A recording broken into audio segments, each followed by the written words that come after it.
Every weekend in the Premier League, we watch the best players in the world in the most competitive league on the planet.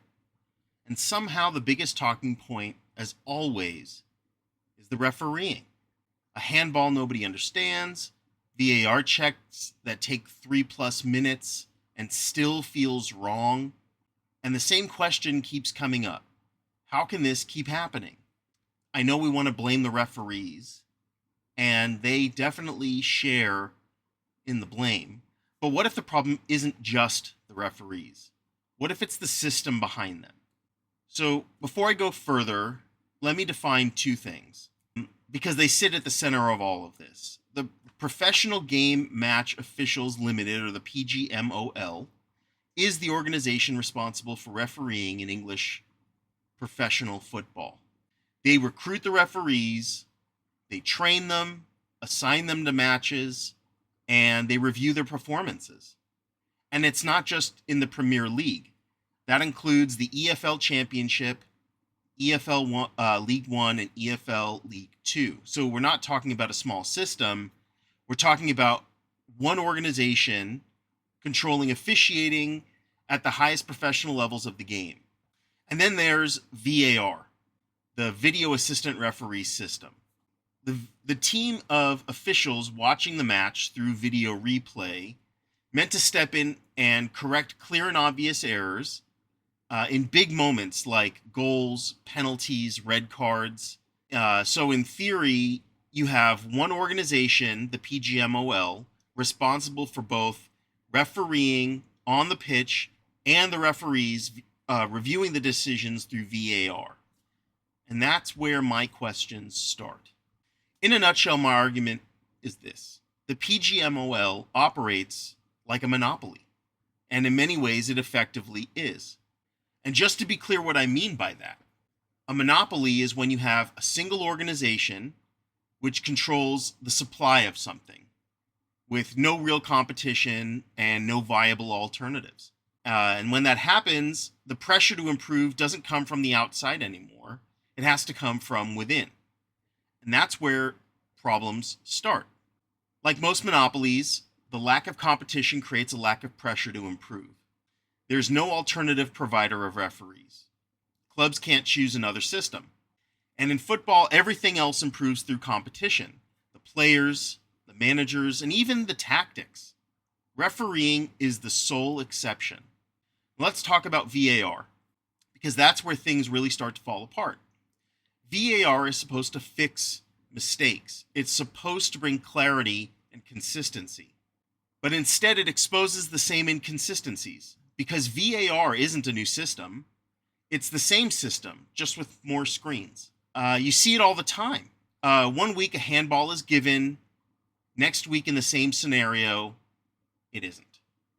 And we're not just talking about opinions. These are game-changing moments. So I have some examples. They don't necessarily apply just to Tottenham. There was a recent Manchester United match against Bournemouth. Ahmed Diallo was pulled down in the box by Adrien Truffert, which was a clear contact, no attempt to play the ball, no penalty was given, no VAR intervention, not even a card. Play continued, and moments later, Bournemouth scored. So that wasn't just a missed call, that was a direct swing in the outcome of the game. Manchester United were so frustrated that they filed a formal complaint against the PGMOL afterwards. Now, what's the PGMOL going to do? Probably just apologize? But the points are lost. And, it's not that I feel bad for Manchester United per se, but, because I'm not a Manchester United fan. But it's not just Manchester United. In a match involving Brighton, Kaoru Mitoma was fouled in the box. Again, clear contact made, but no penalty was given, and VAR reviewed it, and still it didn't intervene. Later, it was acknowledged that the decision should have been given, and there was an apology made, an official apology. But so what? Who gives a crap about official apologies? That the results stood. The points are gone. So I'm a Spurs fan, but I also care about fairness in the game. If I can't call out unfair decisions when they benefit my team, then I can't complain when that goes against them without looking hypocritical. So I'm going to bring up something that happened last season, and again, in the hopes to maintain my credibility, calling out the Luis Diaz incident against Liverpool last season. Diaz scored a legitimate goal.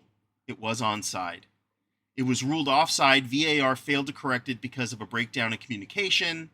Afterwards, the PGMOL came out to admit it was a significant human error and apologized. But again, the results stood. The points for Liverpool were gone. Now, it benefited my team, but at the same time, I can't take too much enjoyment in that, because just as likely this group will rule against it, and time and again they do, and that feels awful. And so I can't feel too good about the Luis Diaz scenario, just like I can't feel too good about the scenario with Manchester United and with Brighton. It's all part of a bigger problem. And that's the pattern. Whether it's a complaint, a review, or even an apology afterwards, nothing changes for the teams affected. And what's interesting is it's not even consistent on how those situations are handled afterwards. Some clubs get apologies, like Manchester United and Liverpool. Some clubs simply get explanations. Other clubs just get silence. And that tells you everything about how consistent this system really is. Because if accountability isn't applied the same way every single time, is it really accountability at all?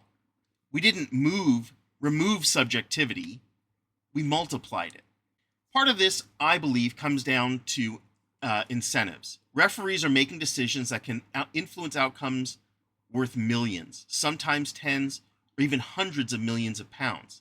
A single decision can impact a title race, European qualification, or even relegation. As a Tottenham fan, I feel that when it comes to relegation. One bad call could put us into the championship. I mean, it would be a combination of that and other factors over the course of the season. But an unfair call could just put an exclamation point on a horrible season. And it's where where with relegation, the financial gap between staying up and going down can be enormous. It would cost. There are podcasts right now, people on YouTube and elsewhere, talking about just how much, speculating how much it will cost Tottenham if Tottenham were to be relegated. And it's in the hundreds of millions of pounds. So the compensation and accountability structure for referees clearly doesn't match the level of responsibility. These are not well compensated people with huge responsibility on their shoulders, and as a consequence, their decisions impacts potentially hundreds of millions of pounds to clubs.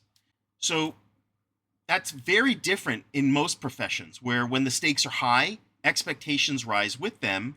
And if you want elite performance out of referees, but if you want elite performance out of a CEO or a market, someone that does market speculation, or someone that has paying it at NASA, or doctors, brain surgeons, heart surgeons, you create elite incentives for these people because their job is so vital.